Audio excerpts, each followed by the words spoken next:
자율신경 실조증은 만성피로, 두통, 불안감, 우울감, 불면증 같은 고통스러운 증상을 동반하는데요.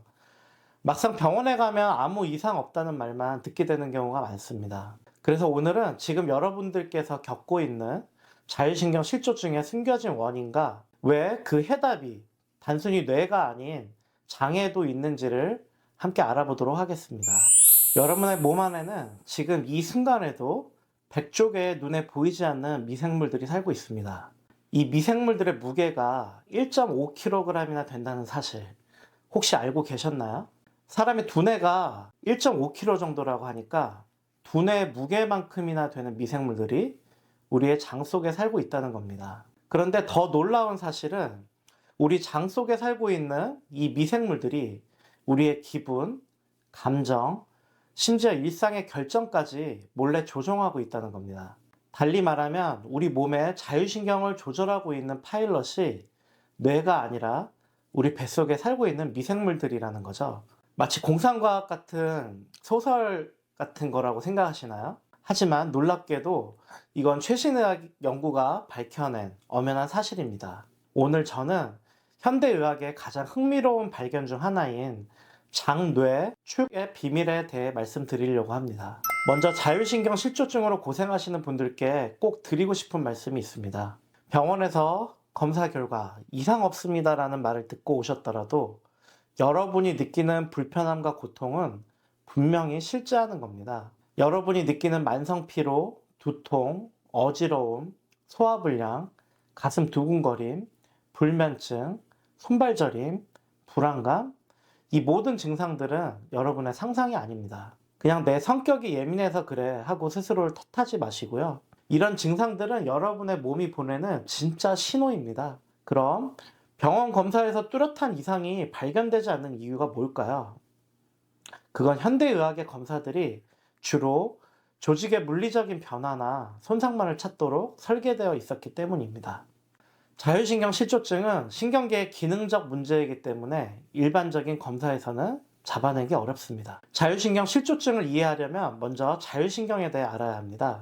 우리 몸의 자율신경들은 우리가 의식하지 않아도 심장박동, 호흡, 소화, 체온 조절과 같은 기본적인 몸의 기능을 조절합니다. 잘 아시는 것처럼 자율신경은 교감신경, 부교감신경 두 종류로 나뉘어 있는데요. 교감신경은 우리 몸을 긴장 상태로 만들어서 위기 상황에 대처할 수 있게 해줍니다. 위험할 때 심장을 빠르게 뛰게 하고 호흡을 빠르게 하고 에너지를 빨리 쓸 수 있게 해주는 신경입니다. 싸우거나 도망가라 이런 모드라고 생각하시면 됩니다. 반면 부교감신경은 우리 몸을 이완시켜서 휴식을 취하게 하고 에너지를 회복할 수 있게 해주죠. 소화를 도와주고 심장 박동을 안정시키고 편안하게 휴식을 취할 수 있게 해주는 휴식과 소화 모드입니다. 건강한 사람은 이 두 신경이 상황에 맞게 균형을 이루며 작동하지만 자율신경 실조증이 있으면 이 균형이 깨져서 다양한 신체 증상이 나타나게 되죠. 여러분 혹시 중요한 발표 직전에 갑자기 화장실이 급해진 경험은 없으신가요? 아니면 스트레스 받을 때 배가 아프거나 소화가 안 되는 경험 많이들 하시죠? 그런데 이건 절대 우연이 아닙니다. 지금부터 제가 그 원리를 설명해 드리도록 하겠습니다. 최신 연구에 의하면 우리의 머리와 배는 서로 끊임없이 대화를 합니다. 마치 전화선처럼 연결된 미주신경이라는 통로를 통해 서로 정보를 주고받는 거죠. 놀랍게도 우리 배에는 제2의 뇌라 불릴 만큼 많은 신경세포가 있습니다. 정확히 말하면 1억 개 이상의 신경세포가 장에 존재하는데 이는 척수에 있는 신경세포보다 더 많은 양입니다. 근데 더 놀라운 사실은 우리 장에 살고 있는 수천 종, 약 100조 개의 미생물들이 이 대화에 동참한다는 겁니다. 제가 좀 이따 말씀드리겠지만 최신 의학 연구들은 이 미생물들이 우리 기분과 건강에 엄청난 사실을 미친다는 게 실험을 통해 증명되고 있습니다.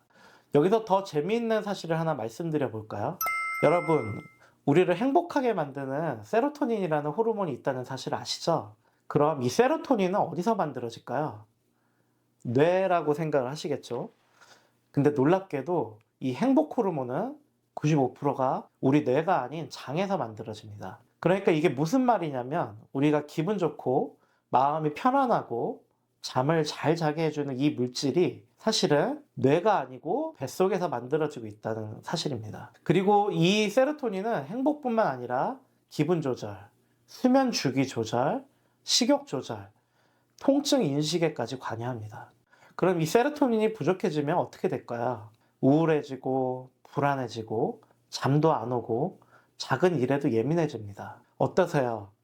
자율신경 실조증 환자분들이 흔히 겪는 증상과 정확히 일치하지 않나요? 더 재밌는 건 이 세로토닌을 만드는데 우리 장에 사는 미생물들이 중요한 역할을 한다는 겁니다. 우리 장 속에 사는 특정한 유익균들이 트립토판이라는 아미노산을 세로토닌으로 변환하는 과정을 도와준다는 거죠. 그럼 이게 무슨 말일까요? 맞습니다. 우리가 먹는 음식에 따라 장내 미생물의 종류도 달라지고 그에 따라서 행복 호르몬인 세로토닌이 만들어지는 양도 달라진단 말입니다. 여기서 아주 흥미로운 실험을 하나 살펴볼게요. 2010년에서 15년 사이에 이뤄진 아일랜드 코르크 대학 연구진의 실험인데요. 연구진은 실험지들을 두 그룹으로 나누어 다른 음식을 먹였습니다. A그룹에는 장내 미생물이 자라기 힘든 섬유질이 부족한 가공식품 위주로, B그룹에는 장내 미생물이 잘 자랄 수 있는 섬유질이 풍부한 곡물과 채소 위주로 먹이를 줬습니다. 그리고 그 두 그룹 모두에게 같은 스트레스를 주었죠. 결과는 어땠을까요? 두 그룹이 모두 똑같은 스트레스를 받았는데도 섬유질이 풍부한 식단을 먹은 B그룹 쥐들은 스트레스에 잘 견딘 반면 가공식품 위주로 먹은 A그룹 쥐들은 불안하고 우울한 모습을 보였습니다. 더 자세히 살펴보니까 A그룹 쥐들은 장내 환경이 나빠져서 유해군들이 장 속에 바글바글했고 이것 때문에 스트레스에 더 취약해진 거였죠. 반면에 B그룹 쥐들은 건강한 장내 환경 덕분에 유해균의 침투를 막고 스트레스에도 강했던 거죠. 이 연구는 우리 사람에게도 중요한 메시지를 줍니다. 우리가 먹는 음식이 장내 미생물에 영향을 미치고 그것이 다시 스트레스 저항성에 영향을 준다는 거죠. 다시 말하면 올바른 식습관으로 장내 환경을 건강하게 만들면 자율신경 실조증을 완화하는 데 도움이 될 수 있다는 뜻입니다.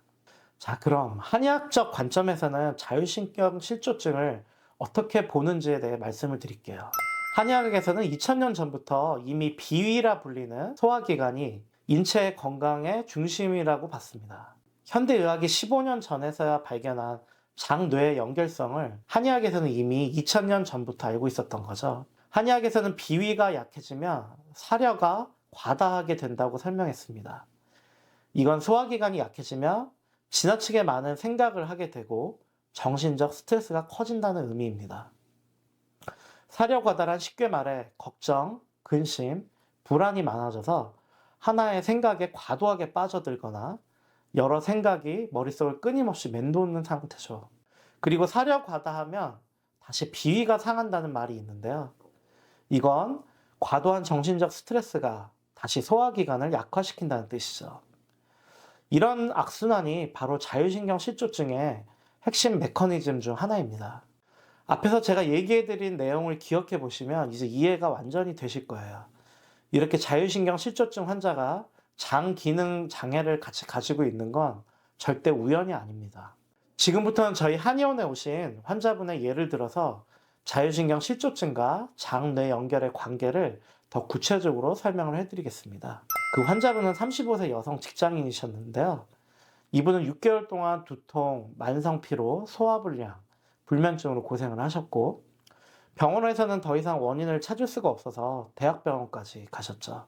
근데 대학병원에 가서 정밀검사를 받아도 특별한 이상이 없다는 말만 들으셨죠. 환자 입장에서는 내가 앓고 있는 병이 뭔지를 알아야 대책을 세울 수 있는데 대학병원에서 정밀검사를 아무리 받아도 원인을 알 수가 없으니까 완전히 좌절 상태셨습니다. 저한테 오셨을 때는 진통제만 드시면서 거의 이제 낫는 걸 포기하신 상태였는데요. 그분을 자세히 진찰을 해보니까 그분 역시 장뇌 축의 문제에서 비롯된 것이었습니다. 이분은 당시 과도한 업무 스트레스와 불규칙한 식습관, 수면 부족으로 인해 장누수 증후군이 의심되더라고요. 장누수 증후군, 이게 뭐냐 하면 장의 내벽에 작은 구멍들이 생겨서 본래 밖으로 나가야 할 독소와 세균, 소화되지 않은 음식 입자들이 혈액으로 흘러들어가는 상태를 말합니다.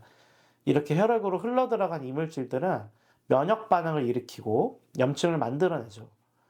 이 염증 물질들이 혈액을 타고 돌아다니다가 뇌에까지 영향을 미쳐서 두통, 피로, 불안, 수면 장애와 같은 증상을 일으킨 거였죠.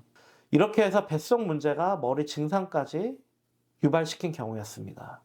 그래서 저는 그분의 장내 환경을 개선시키는 치료부터 시작을 했죠. 한약 처방과 함께 식이요법, 생활습관 개선, 스트레스 관리법을 병행했습니다. 결과는 약 4주 후부터 증상이 서서히 호전되기 시작했고요. 3개월 후에는 대부분의 증상이 사라졌습니다. 참 다행이죠. 오늘은 자율신경 실조증의 진짜 원인 중 하나인 장에 대해 알아봤는데요. 어떠셨나요? 엄청 유익하지 않으셨나요? 다음 영상에서는 제가 병원에 가지 않고도 자율신경 실조증을 개선시킬 수 있는 구체적인 방법들, 그러니까 장뇌 축을 건강하게 만들어서 자율신경 실조증 증상을 완화하는 방법을 알려드리겠습니다. 궁금한 점 있으시면 댓글로 남겨주시고요. 오늘 영상이 도움이 되셨다면 좋아요와 구독, 알림 설정을 부탁드리겠습니다. 그리고 고정 댓글에 자율신경 실조증 관련해서 좀 더 자세한 설명을 했으니까 한번 잘 시청해 보시기 바랍니다. 감사합니다.